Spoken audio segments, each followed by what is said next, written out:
TCU knows it has little room for error. They get BYU, a big game, and this is your preview. Welcome to. I'm Lauren Shehdi, Dennis Dodd, our college football columnist, joining us now. This preview brought to you by Tyson Anytizers. TCU coming into the big game, 10th in the country, undefeated. This has to be the biggest game so far this season for them. Oh, absolutely, and this is a game they typically lose. You know, they haven't won a conference championship, Lauren, since 2005. And we hear all this bluster about TCU every year. Are they going to be a BCS buster? Frankly, they haven't come close because they've kind of collapsed in a game losing a game they should win. Now, last year it was a hard-fought game at Utah where they lost 13-10, a game where they couldn't produce enough offense. It's all there for them now. I mean, if they beat BYU in Provo, they've got a chance to leap over Boise and become the highest-ranked non-BCS team this week. Well, the Horned Frogs are averaging just 3.5 points in the first quarter. How important is it for them to just come out of the gate strong?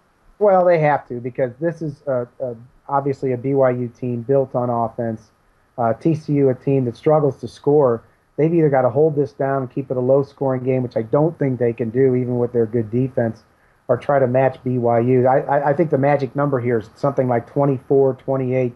If one of these teams can get to 28 first, then I think they'll win. Let's talk about Max Hall. Will he help them get there? He's been touted as being extremely good in the preseason. Do you think he's lived up to all the hype?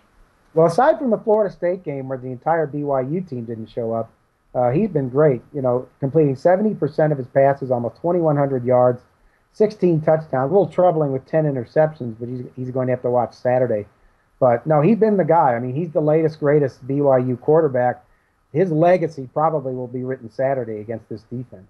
Well, TCU second in the conference in points and yards per game. BYU first in both of those categories. Can we expect just a good old-fashioned shootout?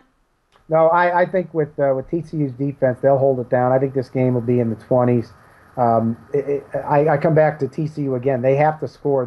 They put themselves in position last year in Fort Worth. I was at that game. They won 31-7. They ended BYU's long winning streak. They created a lot of turnovers, 6 sacks. Watch Jerry Hughes off the edge for TCU. If they can create field position with their defense and get some turnovers, it's possible TCU could hang in this game. Remember, magic number 28. Okay, magic number 28. If they get past this game, how likely is it that they get a BCS berth? TCU? Yes. Still tough. They still have to play Utah.